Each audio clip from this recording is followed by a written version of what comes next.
ዘይነብ ተደብቃ የካድርን አባት ልታገኘው ልትሄድ ነው። ዘይነብ በአንድ በኩል ደግሞ እዚህ ጋር ከሰራት የሚገርም እድል እየተመቻቸላት ነው። ይህም የሱ ሴት ልጆች የሚማሩበት ትምህርት ቤት በመጨረሻም አስተማሪ እንድትሆን ተመርጣለች። ለብዙ ጊዜያቶች ይህን ስራ ለመስራት በጣም ብዙ ዋጋ ከፍላበታለች፣ ግን አልተሳካላትም ነበረ። የካድር አባት ቤትም ቢሆን የራሱ የገዛ ወንድ ልጅ የመጀመሪያ ልጅ እንዳለው ከሌላ ሴት አውቆበታል። ያ ልጅ አሁን በቀጥታ ወደነ ኃይልና ኢኪም ቀረብ ብሎ የኔ አባትና የእናንተ እናት እኮ ብሎ ገና ሲጀምር ጓደኞቻቸው ፊት እያሳፈራቸው ነበረ። በዚህ ሁሉ ማለት በጣም እየተቀራረቡ የሚገኙት አዝራ እንዲሁም ሙስጠፋ ናቸው። አዝራ የሷ ባል ጂያን ከኢብሩ ጋር በጣም እንዲቀራረብ እየፈለገች ግን ደግሞ አቅጣጫው ወደ ሌላ እየተቀየረባትና እየሳተ ነበር የመጀመሪያውን ያቀደችውን ነገር። ዛሬ ደግሞ የቱላ ቤት ተገናኝተዋል። ሁለቱም ቁጭ ብለዋል። ሙስጠፋ በአበባ ስራ ጎበዝ ነው። አሁን አበቦችን በመቀስ እየቆረጠ አንዳንድ ነገር እያዘጋጀ ነበረ።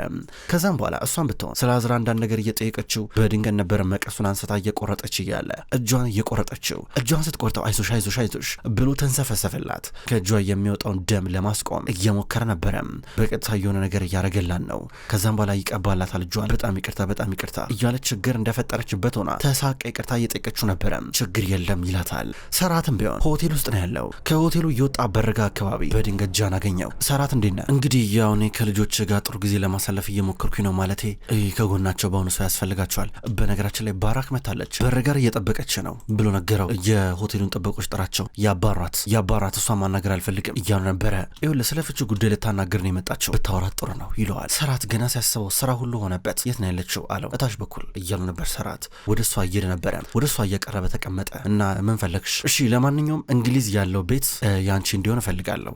ማለቴ እንግዲህ ፈጠነም ቀረበም የልጆቼ እናት ነሽ። ችግር ውስጥ ገብተሽ ድህነት ውስጥ ወድቀሽ እነሱ ነው የሚጎዳቸው አንቺን ሳይሆን። ስለዚህ እንደዚህ አይነት ነገር ውስጥ እንድገቢም አልፈልግም። በቻልኩት መጠን ደግ ቸር ለመሆን እሞክራለሁ እና እንዳልኩት ለንደን የሚገኘው አፓርትመንት ያንቺ ይሆናል። እንደገና ደግሞ በየወሩ ተቀማጭ አካውንትሽ ውስጥ ይተላለፋል።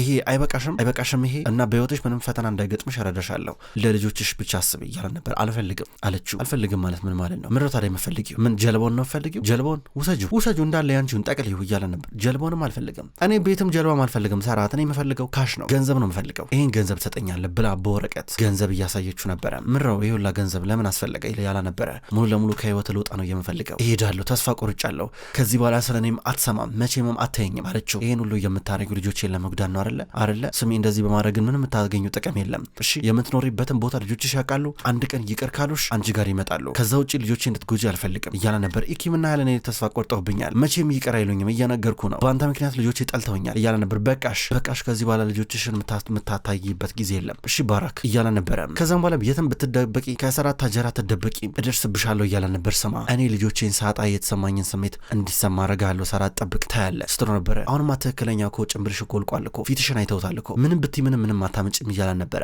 ታያለህ ብላ ወጣች። ከሆቴላቸው በርጋ ሆና መኪናዋ እስኪመጣ እየጠበቀች ነበረ። በድንገት ሲዴፍ የመጣቸው እኔ ወድ ሰራት እዚህ ሆቴል ውስጥ እንድትኖር ያልፈቀደልሽም አይደለ? በጣም ነው የሚያሳዝነው፣ ይሄንን ያልጠብቅም ነበረ እያለቻ ነበረ። ለሰራት እዚህ እንዳሉ አንቺ ነሽ የነገርሽው ብላ ጠይቀቻት። ኧረ እኔ አይደለሁም እያለቻ ነበር። ግን ካርሽኝ ባለፈው ለታ ጌጣጌጦቹ ልታመጭልኝ ብለሽ ካርሽኝ አለቻት። እንግዲህ ምን ታረጊዋለሽ ማለቴ ክህደት አትበይው፣ ማለቴ ለጥሩ ሰዎች ነው የምሰራው ለመልካም ሰዎች ስትላን ነበረ። በአሁኑ እንኳን ይቀር አላለሽም፣ በቀሌ ከባድ ነው የሚሆነው፣ በቀልሻለሁ፣ ከባድ በቀል ስትላን ነበረ። ኧረ አንቺ በጣም ነው የፈሩት። ወይኔ በጣም ፈራው።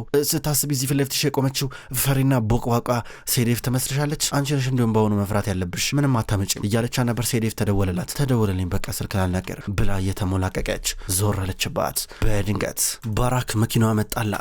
መኪናዋ ሲመጣ ሴዴፍን በበቀል ስሜት ሆና አየቻት። መኪና ውስጥ ገባች። ሴዴፍ ስልክ እያናገረች ነበረ።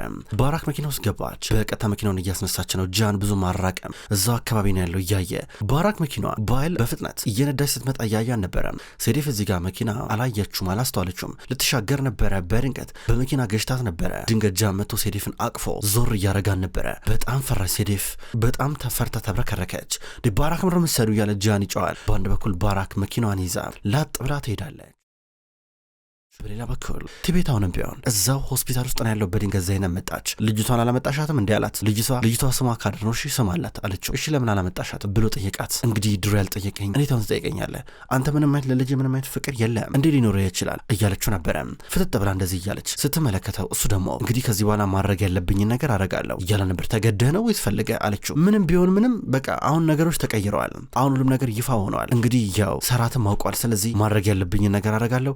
አዳሪ ትምህርት ቤት እንድትገባ አረጋታለሁ እያለ ይናገራል። ገና ትንሽዬ ልጅ እኮ ናት። ምን ነው የምታስበው? እንዴት ነው እሷን አዳሪ ትምህርት ቤት የምትከታት ብላ ጠየቀችው። ሌላ የተለየ ነገር ማድረግ አልችልም ይላታል። ከዛ ተደራደራት። ይህም አንቺን የቤት የምትገቢ ከሆነ ካደር ለመንከባከብ ካደርን ቤት ታድጋለች። እሺ የማትይ ከሆነ ግን መብቴን ተጠቅሜ አዳሪ ትምህርት ቤት አስገባታለሁ እያላን ነው። ቲቤት ዘይነብን ልትችለው በማትችለው ነገር እየተደራደራት ነው። በዚህ ነገር ፍቃደኛ ልትሆን እንደማትችል እያወቀ ይጠይቃታል። አንተ በጣም መጥፎ ሰው ነህ ብላ ትተው እየወጣች ነበረ።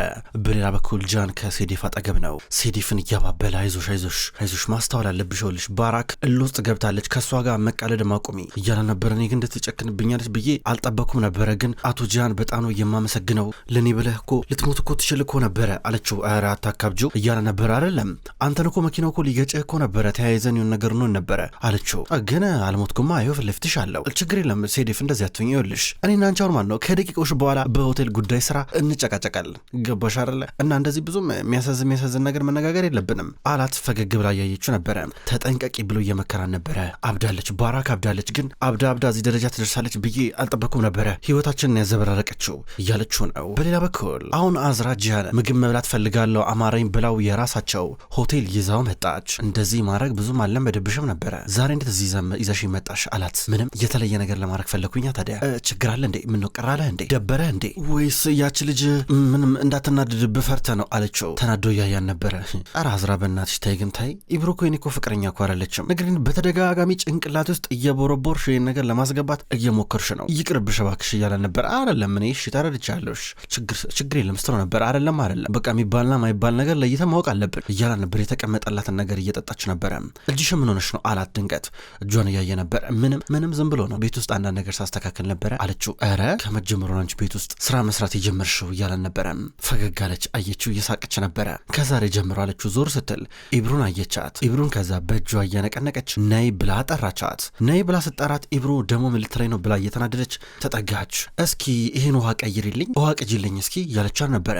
ኢብሩ እሺ መቤት ብላ ውሃ ቀዳችላት። ከዛም በኋላ ውሃውን ከቀዳችላት በኋላ በቃ መሄድ ትችያለሽ እያለ በአንድ በኩል ጃን እንድትል ያደረጋን ነበር። ከዛ እዚህ ጋር አዝራ ነገር ጀመረች። ከዛም በኋላ እኔ ምልሽ እንዴት ነው ማንዶንሽ ግን ታውቂያለሽ ማንነትሽን፣ እኔ ደግሞ ማንዶንኩ ታውቂያለሽ። ለምሳሌ አሁን ይህን ሹካ መሬት ላይ ብጥለው ዝቅ ብለሽ ምታነሽልኝ አንቺ ነሽ፣ ሌላ ማንም አይሆንም እያለቻ ነበረ። ከዛም ሹካውን ጣለችው። ጃን ይናደዳል፣ ኢብሩም ትናደዳለች። ከዛም በኋላ ጃን ባንዴ በቃ ኢብሩ መሄድ አለብሽ አንቺ፣ ሌላ አስተናጋጅ እንዲመጣ አድርጊ እያላን ነበረ። ኢብሩ አሁንም ነገሩን ላለማባበስ እየሞከረች በቃ ሊድ ብላ ውሃ ጃን ላይ ደፋችበት። ሳላቅ ነው ብላ ብትደፋበትም ነገር ግን ተናዳ ስለነበር ሆን ብላ ነው። ሌላ ሱፐርቫይዘር መታ ኢብሩን ጠራቻት። ጃን ደግሞ አዝራን ተናዶ እያያን ነበር። ደግሞ ምን ፈልግሽ? ምን ጀመርሽ ደግሞ? ልጅቷ ለምሮ የምታሰቃያት እያለ እየጠየቃን ነበር። በሌላ በኩል ሰራት ከሳት እቤት እየመጣ ነበረ። ዜነብን እያገኛን ነው። ያው እንግዲህ ዛሬ ትምህርት ቤት መጥፎ ነገር ተፈጥሯል። እናታቸው ትምህርት ቤት መታ ነበረ። ልታናግራቸው ሞከረች፣ እምቢ ያሏት። ይሄ የሚጠበቅ ነው። ነገር ግን ያልተጠበቀ ነገር የተፈጠረው የቲቤት ልጅ ወደ ኪምና ያልቀርቦ የኔ አባትና የእናንተ እናት ምናም ብሎ ወሬውን ጀመረው እና በጣም ተናዶ ነበር። አሁን ክፍላቸው ገብተዋል አለችው። ከዛ እሷ ያው ደግሞ ይህን ነገር ልነግርህ ፈልጌ ነበረ፣ ላረክልኝ ነገር አመሰግናለሁ። ዛሬ የካደርን አባት ቤትን ላናግር ሄጄ ነበር አላት። ተናደደ። እንዴት እያላን ነበረ። ካደር እንድትሰማ ስላልፈለገች እሷ ካደርን እንድትርቅ አረገቻትና ተያይዘው ወጡ። እንዴት ተደብቀሽ ትሄጃለሽ ብሎ እየጠየቃን ነበረ። ኢብሮ ስራን እየሰራች ነው። በድንገት ቱሊያ ደወለችላት። ደውላላት እኔ ምልሽ የሆነ ይመስለኛል ባራክ እርጉዝ ናት መሰለኝ አለቻት። እና እኔ ምን አገባኝ ለምን ትነግድኛለሽ? ሲጀመር እንዴት ብላ ነው እሷ ልታረግዘው የምትችለው? መቼም ነው ማታረግዘው እያለቻት ነበር። እኔ እንጃ አላቅም ባለቤቷ እና እሷ ታርቀው ይሁን እንጃ አልገባኝም ስትራ ነበር። ይኸውልሽ ቱሊያ እንደዚህ ነገር አትንገሪኝ በእናትሽ፣ እኔ አቃጣሪ አይደለሁም እያለቻ ነው። ድንገት ጃን ሲመጣ ስልኩን ቶሎ ዘጋቸው። ኢብሩ ያው እያለ ነበረ። አቶ ጃን ይቅርታ አልጠይቀኝ ነው ወይስ አይደለም እያለችው ነበረ። ራስሽ ይቅርታ ጠይቂ እንጂ ይኸው ቲሸርቴን ምን እንዳስመሰልሽው ውሃ ደፍተሽበት እያለ ነበረ። ምንድነው ከኔ የምትፈልገው? ቆይ ሚስት እኔ ምን ላርጋት እያለችው ነበረ። ከዛ እሱ እንዴት ይቅርታ እንደምጠይቀሽ አላቅም፣ ነገር ግን በቃ ዛሬ የፈለግሽውን ነገር ማድረግ ትችያለሽ። እስኪ ሀብታሞች የሚኖሩትን ኑሮ እኔ እዚህ ሆቴል ውስጥ አንድ ክፍል የራስሽ ይኖርሻል። ዛሬ ጥሩ ጊዜ ታሳልፊያለሽ፣ የፈለግሽውን ነገር ትጠቀሚያለሽ እያላን ነው። ፈገግ ብላ ታያለች። ይህንን የቅንጦት ነገር ስትመኘው ቆይታለች። አሁን ሰራት እንዲሁም ዘይነብ እየተጨቃጨቁ ናቸው። ሲጀመር ለካደር እኔ ብቻ ይበቃታለሁ፣ እዚህ ቤቱ በስነ ስርዓት ትኖራለች፣ ሂጂና የልደት ሰርተፊኬቶቿን ከነ ቱሊያ ቤት አምጪ ከአሳዳጊዎቿ ጋር እኔ ትምህርት ቤት አስገባታለሁ እያለ ነበር። የምርህን ነው? እንደዛ ከሆነ ጥሩ ነው፣ ግን ለምን አሰብክበት አለችው። በቃ ዘይነብ ስሚኝ፣ ያሶያ ደግመሽ እንድትሄጂ አልፈቅድልሽም ይላታል። ማታ ላይ ሀያል ቁጭ ብላ ኬክ እየበላች ነው። እስከዛ ድረስ የተከለከለችውን ነገር እያጣጣመች በደንብ ትበላዋለች። በአንድ በኩል ኢኪም ደግሞ እናቷ ከዚህ ቀደም የጻፈችላትን ደብዳቤዎች፣ የማበረታቻ ደብዳቤዎች፣ ሽልማቶች፣ ምናምን ወረቀቶች፣ ሰርተፊኬቶችን እየቆራረጠች ስትበጫጭቃቸው ነበረ። ድንገት ካደርና ዘይነብ እየመጡ ናቸው። እንደ ኢኪም ምን እያረግሽ ነው ያለሽው ብላ ዘይነብ ጠይቃለች። ይሄ የሰጠች ምንም አይረባ ቅራቅንቦ ነው፣ ከሷ ምንም ነገር አልፈልግም ስትል ነበረ። ሰራትም ተቀመጠ። ሴት ልጆቹ እንዲረጋጉ እየጠየቃቸው ነበረ። እንግዲህ ነገ ዳይሬክተሩን ሂጂ ትምህርት አወራዋለሁ እያላቸው ነበር። ምንም የሚቀየረው ነገር አለ እንደሆነ አንዴ ተዋርደናል ይሉታል። ምንም ችግር የለም፣ ሌላ ትምህርት አስፈላጊ ከሆነ አስገባቸዋለሁ፣ እናንተ ብቻ ደህና እንድትሆኑልኝ ነው የምፈልገው እያላቸው ነበረ። ሁለቱም መነጫነጭ ጀመሩ። ወደ ክፍላቸው እየሄዱ ናቸው። በሌላ በኩል የቱሊያ ባል ኤርካን ማታ ላይ አበባ ለመስረቅ እየሞከረ እነ ሪፊቃ ያዙት። ከዛ ለመናቸው። በዛ አድርገው እንደውም አበባ እየሰጡት ነበረ። ከዛ አበባውን ይዞ ወደ ቤት ይመለሳል። ኢብሮ የአንድ ቀን የቅንጦት ህይወቷን እያጣጣመች ነው። በትልቁ ሆቴል ውስጥ ብዙ ገንዘብ በሚያስከፍለው ሆቴል ውስጥ ገብታለች። አንድ ክፍል ተሰጥቷታል። ስልክ እየደዋወለች ያለውን ምግብ በሙሉ አምጡልኝ፣ ዛሬ አልጠግብም እበላለሁ እያለች ነበረ። ለአዝራ ደግሞ ቴክስት ገባላት። የገባላት ከቱሊያ ነበረ። ቱሊያ እንዴት እንዳወቀች አዝራ ራሷ አልገባትም። ነገር ግን ዛሬ ኢብሩ እዛ ሆቴል ውስጥ ነው የምታመሻው፣ ክፍል ተሰጥቷታል የራሷ ብላ ነገረቻት። ይህን ጊዜ አዝራ ደነገጠች። ቱሊያ ባሏ ኤርካን እንደመጣ እስከዛሬ ድረስ አብረን በትዳር ኖረናል፣ እንደዚህ ነገር አድርጋ አታውቅም፣ ይህን አበባ ኬት ነው ያመጣው? መቼስ አልገዛኸው፣ ግን ኬት ነው ያመጣው አለችው። ኧረ እኔ ውድ ምንድን ነው የምትይው እንዴ? ምን እያልሽ ነው ያለሽው? ዛሬ እኮ የጋብቻ ክብረ በዓላችን እኮ ነው፣ እንዴት እንደዚህ ይባላል? ምንም ቢቸግረኝ እኔ ለዚህ አንሳለሁ እንዴ እያላን ነበረ።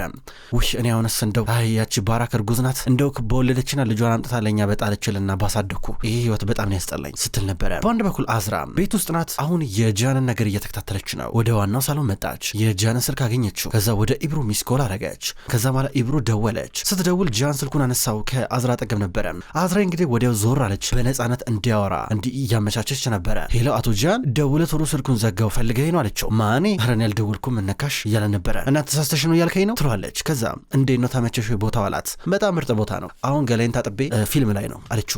ጠብቂኝ አብረን እናያለን እያላን ነው። ይህ ሁሉ ነገር ሲያወራ አዝራ ተደብቃ ከጀርባ እያዳመጠችው ነበረ። ከዛም በኋላ እሱ ወዲያው ነበረ ከቤት የወጣው። በሌላ በኩል ሰራት ማታ ነገሮች ምርር አድርገውታል። ቁጭ ብሎ እየጠጣ ነው ሆቴል ውስጥ። ከዛ ለዘይነብ ደወለላት። ዘይነብ ባራክ ምን እንዳለችኝ ታውቂያለሽ? እኔ ልጆቼን ባጣሁበት ስሜት እንዲሰማ ነው ማድረግ እኮ አለችኝ ይላታል። የት ነው ያለው ሰራት? የት ነው ያለው አለችው። አነጋገሩ ሁሉ ትክክል አይደለም። ዘይነብ እቺ ሴት እንዴት ብላ ልትበቀለኝ ነው? ከዚህ በኋላ በጣም ፈርቻለሁ፣ በጣም ነው የሰጋሁት ይላታል። ለምን ትፈራለህ? ምንም አትሆንም። የት ነው ያለው አንተ ግን አለችው። ሆቴል ነኝ ያለሁት አላት። አትመጣም አለችው። አልመጣም አላት። በጣም ፈራች። ልትሄድ ብዙ አሰበች። በሌላ በኩል ኢብሩ ልብሷን ቀይራ ጃን እስኪመጣ እየጠበቀችው ነው። ሲያንኳኳ ለምን መጣ ቆይ አንተ ብላ ጠይቀችው። ፊልም አብረን እንድናይ ነው ይላታል። ኧረ ተው ከሚስት ጋር እንዳታጣላኛለች እርሻት ባክሽ እሷን ብሏት ገባ። ከዛም በኋላ ነይ በቃ እንቀመጥና ነይ ተባባሉ። ቁጭ ብለው ፊልም እያዩ ናቸው። ምንድነው የምናየው ፊልም አላት። አላቅም የመጣልን እናያለና ትሏለች። ሰራት እዛ ሆቴል ውስጥ ነው ያለው። አሁን ዘይነብ ፈልገው መጣች። ከመጣሽ በኋላ እንዳይበርዳት የሆነ ነገር ደረበላት። በጣም ሮማንቲክ የሆነ ነገር እያሳያን ነው። ዘይነብ ከተሳሳተ ሰው ፍቅር ይዞሽ ያውቃል? ለማይረባ ለምንሰው ልብሽን ሰተሽ ታውቂያለሽ እያላን ነበረ። ፈታኝ ጥያቄዎችን ጠየቃት። እኔን ፐርፌክት አትበለኝ፣ እኔም ልቤን መስጠት አልፈልግም፣ ነገር ግን እንደዚህ አይነት ቃላቶችን እኔ ላይ መታ ተጠቀም እባክህ፣ በቃ ፍቅር ወዴት እንደሚመራ አታውቅም እያለችው ነበረ። ምንም እንዳይፈራ እየነገረችው ነው። እሱ አሁንም ሮማንቲክ የሆነ ንግግሩ እንደቀጠለ ደገፍ አርጋው እንደ ባልና ሚስት እንደ ቅርብ ፍቅረኛሞች ሆነው እጃቸውን አጣምረው ወደ ቤት እየተመለሱ ናቸው። ዘይነብ ካደርን በማግስቱ ቤት ይዛት መታለች። አብረው ከእናትና ከአባቷ ጋር እየተጫወቱ ነው። ቱሊያ ይህን ጊዜ ዘይነብን ድንገት በር ጋር አገኘቻት። በር ጋር አግኝታት የሆነ ነገር ልነግራት እየሞከረች ነበረ። እየነገረቻት የኔ ውዷ ጎረቤት ብላ ገና ስትጀምር ዘይነብ ምን ልትለኝ ነው ብላ ስትቀርባት እነ ሰራት ቤት ውስጥ ብጥብጥ እንዳለ ሰምቻለሁ፣ ምን እየሆነ ያለው ስትላ ነበር። ማን ነው እንደዚህ ያለች ትላታለች። ዘይነብ እዚህ ጋር ነገር ለመደበቅ እየሞከረች ነው። ድንገት ደግሞ ሾፌሯ መጣ። በቅንጡ መኪና ነው የምትሄደው። ቱሊያ ስታያት ፈገግ ብላ እየራቀች ነበረ። በአንድ በኩል ባራክ የጠየቀችውን ገንዘብ ወዲያው ነበረ ዛሬ በቼክ እየሰጣት የነበረው ሰራት። እንግዲህ ነግሬሻለሁ፣ ልጆችሽ ቤትሽን ያውቁታል፣ የምትኖሪበትን አድራሻ ያውቁታል፣ ለልጆችሽ መናገር አለብኝ አላት። ችግር የለም ለልጆቼ መናገር አይጠበቅብም፣ ከ9 ወር በኋላ ተመልሼ እመጣለሁ አለችው። እንደፈለግሽ እንግዲህ ይኸውልሽ ስሚ፣ አሁንም ቢሆን በዚህ የውሸት እርግዝና ልትደበቂ ትሞክሪያለሽ፣ አያገባኝም፣ ፍቅረኛሽንም ጎትተሽ ይዘሽ ሂጂ፣ አይመለከተኝም ከዚህ በኋላ እያላን ነበረ። እሱን አብረን እንተያያለን ብሎ እየወጣች ነበረ። ከዛ እሱ ወዲያው ነበረ ስልክ የደወለው። ሰራት ደውሎ ሚስቴ እርጉዝ ናት ወይ ብሎ ጠየቀ። አዎ አርግዛለች ብለው ነገሩት። አበደ። እንዴ ሊሆን ይችላል ብሎ ራሱን እየጠየቀ ነው። ዶክተሩንም እንደዛ ይጠይቀዋል። ክብራትና ክብራን እንኳን ወደ ቅመም ስቶሪ የዩቲዩብ ቻናል በሰላም መጣችሁ ውድ ተመልካቾች። በዛሬው ዕለት ወደ እናንተ የታመሙ አበቦች የሚሰኘው ድራማ በዚህ መልኩ ወደ እናንተ አርሻለሁ። ክብራን ተመልካቾች ቅመም ስቶሪ የዩቲዩብ ቻናል ከዚህ በኋላ የታመሙ አበቦች የሚሰኘውን አስገራሚ ደስ የሚል የፍቅር የቱርክ ድራማ ወደ እናንተ ይዞ ይመጣል። ቀኑን ጠብቄ እኔ ወደ እናንተ አርሳለሁ። ውድ ተመልካቾች በቅጠል ቲቪ ዩቲዩብ ቻናል በሌላኛው ደግሞ ዩቲዩብ ቻናላችን ዘውድ እንዲሁም ሰወረጅ የሚሰኘው አዳዲስ የቱርክ ድራማዎችን ወደ እናንተ አርሳለሁ። አቀራረቤ የተመቻችሁ የወደዳችሁት ክብራን ተመልካቾች እዛም እየገባችሁ ሄዳችሁ እንድትመለከቱ በትህትና ጠይቃለሁ። የታመሙ አበቦች እንዲሁም ሌሎች ተከታታይ ድራማ ክፍሎች በቀጣይ ወደ እናንተ ይደርሳል። በቀጣይ በአዲስ ቪዲዮ እስከምንገናኝ ድረስ በያላችሁበት መልካም ቆይታ ይሆን።